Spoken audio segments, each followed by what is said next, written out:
प्रणाम दादा। आओ राधे, बैठो। ये लो झुमके, सिर्फ एक जोड़ी ही मिले। मुझे पसंद आए सो खरीद लिए, हम बहू को दे देना। और बाकी ये शाल और साड़ी वगैरह, एक तुम्हारी भाभी के लिए और एक बहू के लिए। दादा आप तो मुझे बड़े धर्म संकट में डाल देते हैं, ये आप भाभी को ही दे दीजिए। नहीं राधे, तुमसे बड़ा धर्म संकट तो मेरा है। तुम मेरे सगे या रिश्ते के भाई होते तो मुझे ये सब नहीं देखना पड़ता, लेकिन तुम ठहरे मेरे मुंह बोले भाई। कोई कसर रहने पर कोई उंगली ना उठा पाए, ये देखना भी तो मेरा फर्ज है। पर दादा मेरा भी तो कोई फर्ज बनता है। भाई वो तुम जानो, सारा दिन आज बाजार में घूमना पड़ा, सारे बदन में दर्द हो रहा है। सोचता हूँ मालिश करवा ही लूँ। जरा रामदीन को भेज देना। अच्छा। और हाँ, ये सामान भी तो ले जाओ। ये अच्छा। देवर जी जैसा लालची आदमी तो मैंने आज तक नहीं देखा। खबरदार जीजी, उन्हें लालची कहा तो। क्यों ना कहूँ। माना कि मेरे स्वामी का दिमाग खराब था तो उन्होंने झुमके तुम्हें दे दिए। अगर तुम लोगों में लालच ना होता तो अपनी ओर से लाकर मुझे नहीं दे सकते थे। एहसान फरामोश कहीं के। एहसान कैसा? वो काम करते हैं तब खाते हैं। आहा, काम करते हैं। जब एक एक दाने को तरस रहे थे तो मेरे स्वामी ने मुंह में कौर ना डाला होता तो आज इस दुनिया में ना होते। तब भला क्या काम करते थे देवर जी? मेरे स्वामी का दिया खाती है और मुझसे ही जुबान लड़ाती है। मेरा दिया हुआ पहनती है और मुझे ही आंखें दिखाती है। इतना ही काम करने का दम है तो कहो ना देवर जी से कहीं और जाके कमाए खाएं। 4 दिन में पता चल जाएगा। पैर नहीं दबाओगी क्या? अच्छा ठीक है, कल सुबह जल्दी उठना है। जल्दी ही सो जाऊं तो अच्छा है।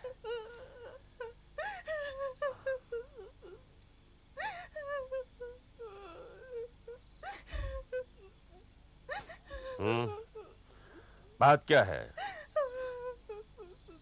सिर्फ रोती ही रहोगी तो मुझे कैसे पता चलेगा कि क्यों रो रही हो?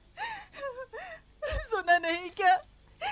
लेकिन तुम्हें क्या, तुम तो सुन सुनकर सब तंबाकू के धुएं में उड़ा दोगे। इतना तो सुना, इससे भी कहीं ज्यादा न जाने क्या क्या मुझे सारा दिन कहती रहती है। मेरा जीना दूभर हो गया है स्वामी। सुना, सब सुना, लेकिन भाभी ने जो कुछ भी कहा उसमें एक बात भी झूठी नहीं है।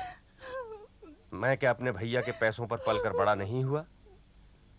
तुम्हारे कपड़े लत्ते, तुम्हारे ये गहने, क्या मैं अपने बाप के घर से लाया था? ऐसे खाने पहनने से क्या फायदा? जिंदा तो रहना है। इससे मौत हो जाए तो अच्छा है। जब तक अपने हाथ में पैसे नहीं आ जाते तब तक ऐसे ही रहना होगा। बात पैसे की नहीं है, बात है अपनी इज्जत आबरू की। आज तक उन्होंने जो कुछ कहा मैं सब सहती रही, लेकिन अब मैं ये धौंस नहीं सहूंगी। सुना नहीं क्या, आज उन्होंने यहाँ तक कह दिया कि आप लोग अलग हो जाए।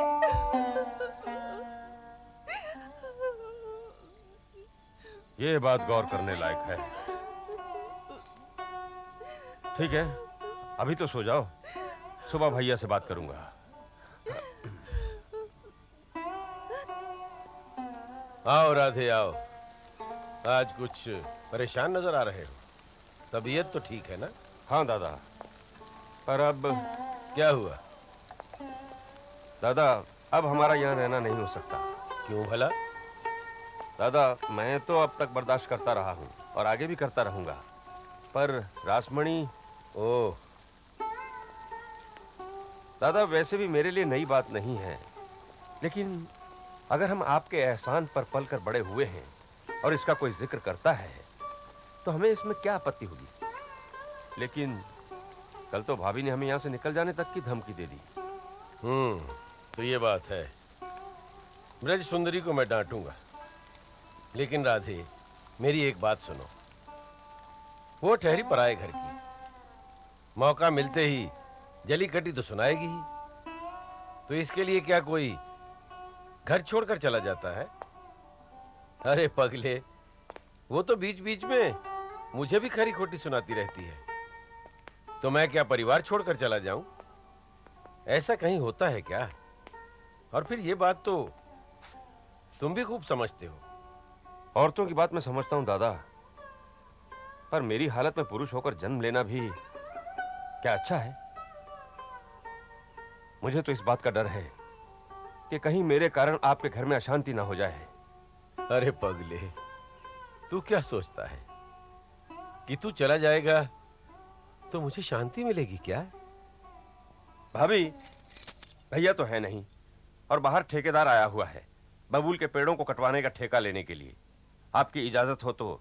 मेरी इजाजत? मेरी इजाजत किस लिए? मुझे पता चल चुका है कि पहले तुमने मेरी बात टलवा कर अपने भैया से पेड़ कटवाने की इजाजत ले रखी है, और मुझसे क्यों पूछने आए हो? मुझे जलाने के लिए? नहीं भाभी, ऐसी बात नहीं है।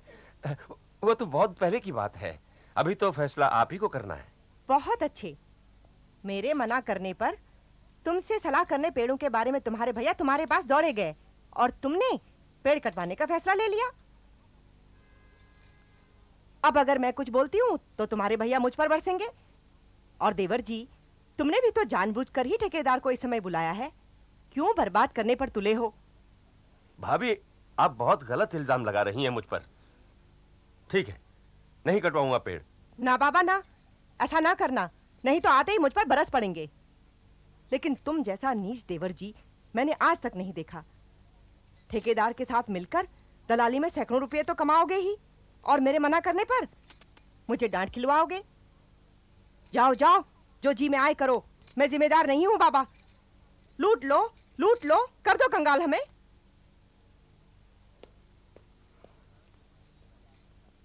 लगान जमा करने की आखिरी तारीख कल है और तुम आज भेज रहे हो। अगर ये लोग वक्त पे ना पहुंच पाए और लगान जमा ना हो पाया तो सारी जागीर नीलाम हो जाएगी। ये भी जानते हो? जानता हूं दादा, पर क्या करूं, लगान की पूरी रकम इकट्ठा कल शाम को ही हो पाई है, इसीलिए आज भेज रहा हूं। खैर कोई बात नहीं, लेकिन इन लोगों को तो रात रुकना पड़ेगा ना, वो भी इंतजाम करवा देना। कर दिया है, इसीलिए तो इन दोनों को भेज रहा हूं। आप कहें तो मैं भी चला जाऊं? नहीं नहीं नहीं नहीं नहीं, उसकी जरूरत नहीं, ये लोग संभाल ही लेंगे।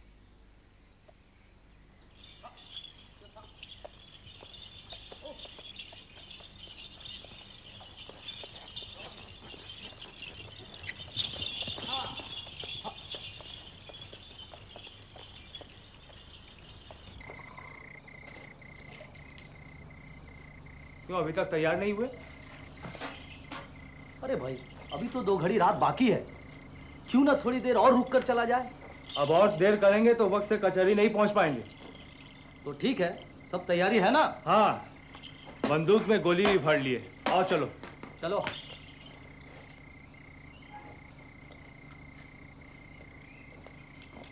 चल।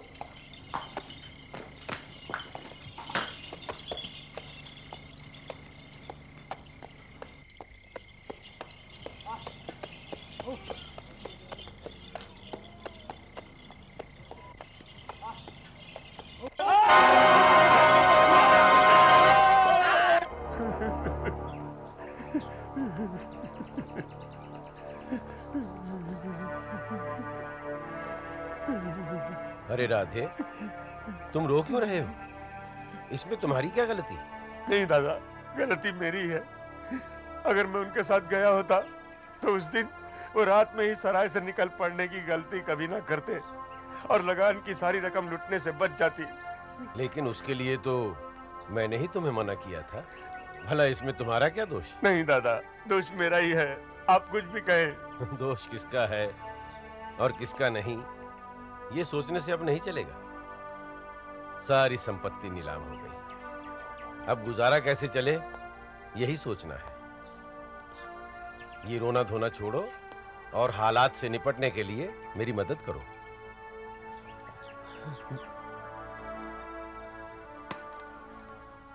ये लो राधे, तुम्हारी भाभी के कुछ गहने हैं, इन्हें बिकवा दो। ताकि इज्जत से घर का खर्च चल सके। मगर हाँ, किसी को कानो कान खबर नहीं होनी चाहिए। बाद में किसी काम धंधे का इंतजाम कर ही लूंगा। नहीं दादा, इन्हें रहने दीजिए। मैं कुछ रुपए लाया हूं, आप इन्हें रख लीजिए, बाद में और इंतजाम कर दूंगा। अरे, इतने सारे रुपए तुम्हें कहां से मिल गए? मैंने रासमणि के गहने बेच दिए हैं दादा। ये तुमने अच्छा नहीं किया राधे। भला बहू क्या सोचेगी? कुछ नहीं सोचेगी। और फिर भाभी के इन गहनों में और रासमणि के गहनों में फर्क भी क्या है? दोनों ही तो आप ही की चीजें हैं। और फिर इन गहनों को बेचकर ही हमारी जीविका की समस्या हल नहीं हो जाएगी। इसलिए मैंने दयाल जमींदार के यहाँ नौकरी भी कर ली है। नौकरी? क्यों? क्योंकि आज जरूरत है दादा। और फिर सब जानते हैं कि मैं वो अनाथ बच्चा हूं जिसे आपने पाल पोस कर बड़ा किया है। इसलिए मेरे नौकरी करने से आपकी इज्जत में जरा भी बट्टा नहीं लगेगा।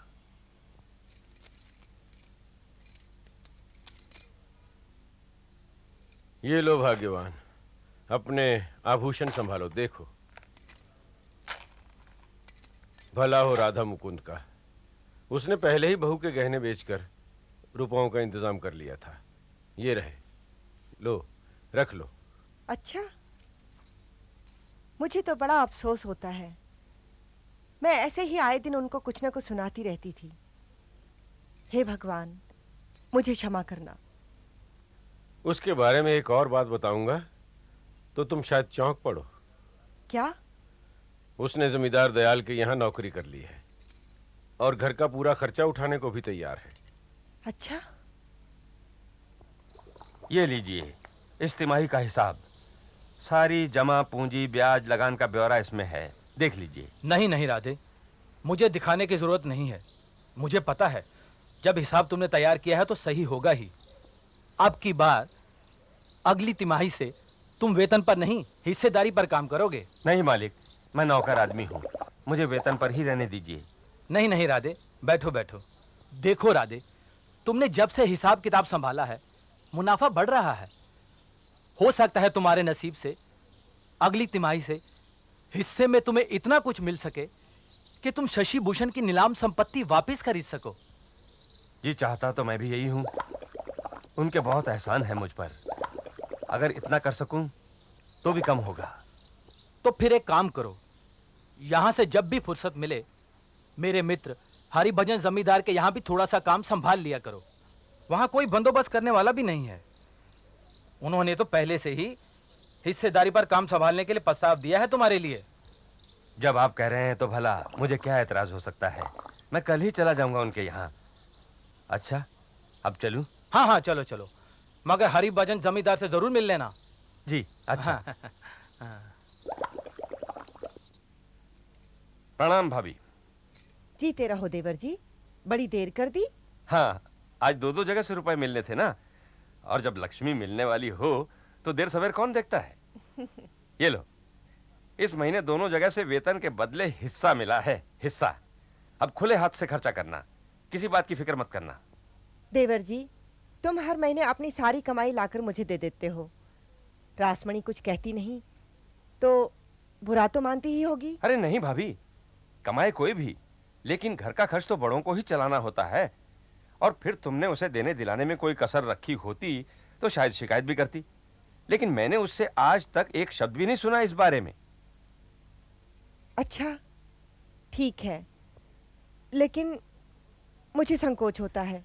अरे इसमें संकोच की क्या बात है। ये लो रखो भाभी, और देखो खाना तैयार हो तो मैं नहाने जाऊं। अच्छा, मैंने तुम्हें कितना समझाया कि बड़े बनना आसान है, लेकिन बड़प्पन बनाए रखना आसान नहीं। कितना बर्दाश्त करती, उन्होंने ऐसी लगने वाली बात कह दी। बड़ी हैं, कुछ भी कह सकती हैं, लेकिन तुम्हें जवाब नहीं देना चाहिए था। चाहे वो जो भी कहें। हाँ,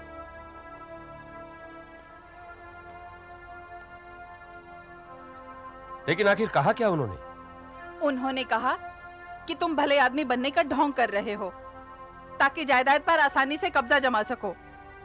मुझे ये बात बहुत लग गई, इसलिए मैंने कह दिया कि अगर वो इतने लालची होते तो मुसीबत में कभी मदद ना करते। चुपचाप मौका देखते ही किनारे हो लेते। बस यही है तुम्हारी गलती। उन्हें कुछ भी कहने या सोचने दो। अब तुम ही बताओ, क्या तुम्हें इसमें अपना घमंड नजर नहीं आता? सच बात कहने में घमंड कैसा? तो ठीक है, अगर तुम ठीक से नहीं रह सकती तो कल मायके चली जाओ। क्या कहा? मैके भेजने की धौंस देते हो? चली जाऊंगी। तो ठीक है, लेकिन याद रखना, मैं तुम्हें फिर कभी नहीं बुलाऊंगा, वहीं सड़ती रहोगी। तो मैं नहीं जाऊंगी। क्यों नहीं जाओगी? मैं तुम्हें जबरदस्ती भेज दूंगा। मैं मर जाऊंगी लेकिन जीते जी नहीं जाऊंगी। यहाँ भी मेरा कोई हक बनता है। तो ठीक है, लेकिन इतना याद रखो कि जब तक तुम भाभी से अपनी कही हुई बात के लिए माफी नहीं मांग लोगी, मैं तब तक तुम्हारा मुंह नहीं देखूंगा। मैंने कुछ गलत नहीं कहा, इसलिए मैं माफी नहीं मांगूंगी।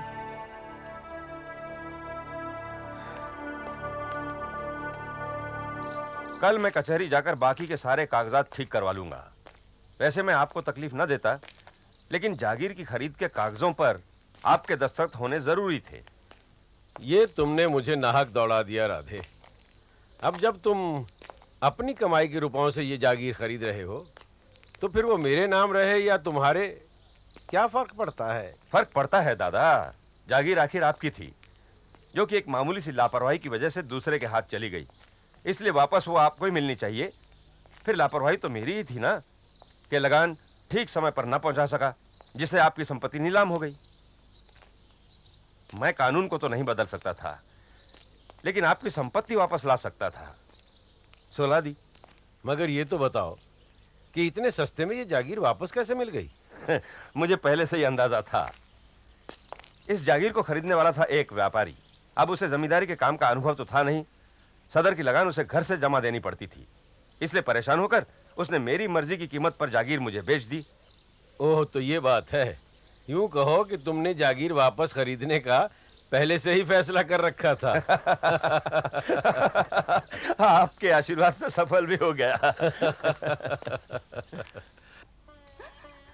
अरे देवर जी, आप अभी भी चुपचाप खड़े हो? चलिए बातचीत शुरू करिए। अच्छा, आप अगर ऐसे नहीं मानेंगे तो मैं बड़ी होने के नाते हुक्म देती हूँ कि आइए बात करिए इससे। 7 दिन हो गए, बेचारी तरस गई आपको देखने और आपसे बात करने के लिए। ठीक है भाभी, आप कहती हैं तो मैं अपनी कसम तोड़ देता हूँ, लेकिन आप इसे समझा दीजिए कि आपका असम्मान मैं कभी बर्दाश्त नहीं करूंगा। मेरा असम्मान? मेरा भगवान ही जानता है कि मैंने आप दोनों को क्या कष्ट नहीं दिया, क्या क्या नहीं कहा। पहले तो ये बेचारी लड़ भी लेती थी, पर वक्त बदलने के साथ तो इसने जैसे अपनी जुबान ही सी ली। इस घटना को अपवाद मान लिया जाए तो मैं तो आपकी एहसानमंद हूँ कि आप दोनों ने मेरी इज्जत हमेशा बनाए रखी। देवर जी, अरे मैं भी कितनी मूर्ख हूँ, यहीं बैठी बातचीत कर रही हूँ तो आप कैसे बोलोगे? अच्छा, मैं चलती हूँ।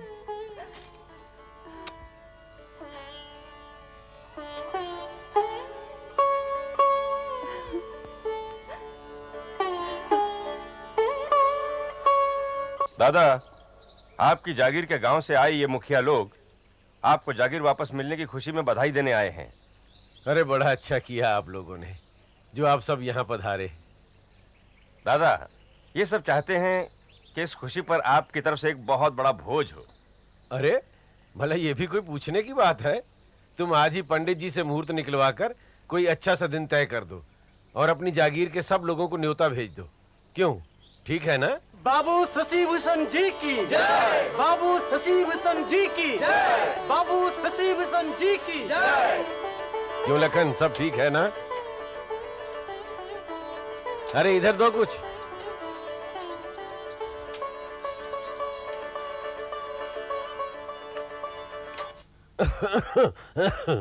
दादा, आपको भोज के इंतजाम में इतनी मेहनत नहीं करनी चाहिए थी। एक तो मौसम खराब और फिर ऊपर से 3 दिनों तक इतनी भाग दौड़ करते रहे। देवर जी, मैंने कितना मना किया। मैंने कहा इतने लोग बाग हैं काम करने के लिए, लेकिन ये माने ही नहीं। अब तुम भी उपदेश देने लगी। अरे भाई, तुम भी तो काम कर रहे थे। हाँ, अगर तुम खाली रहते तो मैं इतनी भाग दौड़ नहीं करता। हाथ पर हाथ धरे बैठा रहता है, पर गांव के इतने सारे लोगों को खिलाना, कपड़े बांटना कोई अकेले के बस की बात तो थी नहीं। तो क्या हुआ दादा, इंतजाम में कोई कमी रह जाती तो सुन लेते लोगों की बात। नहीं राधे, बीमारी को तो कोई बहाना चाहिए। मामूली सी खांसी बुखार है, कल तक ठीक हो जाएगा, नहीं तो वैद्य जी को बुला लाना। अच्छा, अब जाओ, तुम भी जाकर आराम करो। बुखार तो इन्हें 2-3 दिन पहले से ही था, लेकिन काम के आगे इन्होंने ध्यान ही नहीं दिया। अब बुखार बिगड़ गया है। किंतु कोई चिंता की बात तो नहीं है ना? बड़ी कठिन बीमारी है। शहर ले जाने की जरूरत हो तो बताइएगा। नहीं, अभी नहीं, कल तक मेरी दवा देकर देख लीजिएगा। अगर हालत में सुधार हो जाए तो ठीक है, नहीं तो शहर ले जाना।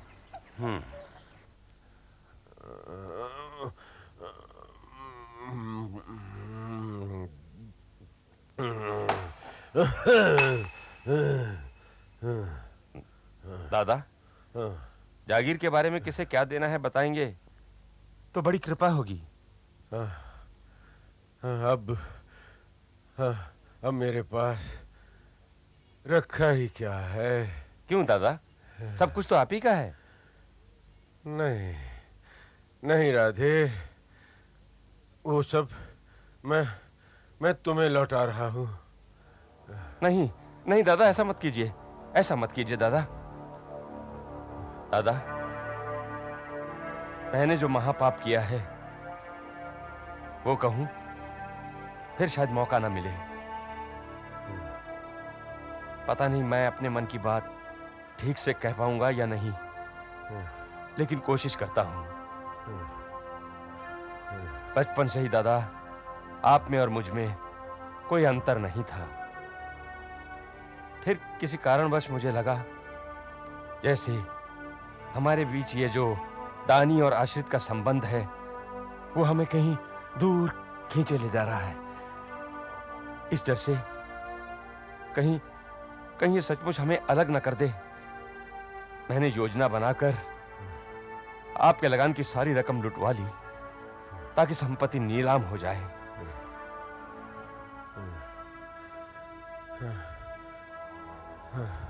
अरे अच्छा ही किया तुमने भाई, पर क्या फायदा, अपने पास ही कहाँ रख पाए। मुझे क्षमा कर दीजिए दादा, क्षमा कर दीजिए। अरे पगले, क्षमा क्षमा तो मैंने तुम्हें उसी वक्त कर दिया था। मैं ये बात शुरू से ही जानता था। जिन लोगों के साथ मिलकर तुमने ये योजना बनाई उन्होंने मुझे बता दिया था, लेकिन मैं खामोश रहा और सब होने दिया, क्योंकि मैं तुम्हारी नीयत समझने में कभी गलती नहीं कर सकता था राधे, कभी नहीं। और तभी मैंने तुम्हें माफ कर दिया था, माफ कर दिया था, माफ कर दिया था। ये सारी संपत्ति मुझे मत लौटाइए दादा, मुझे मत लौटाइए दादा। दादा दादा दादा दादा दादा दादा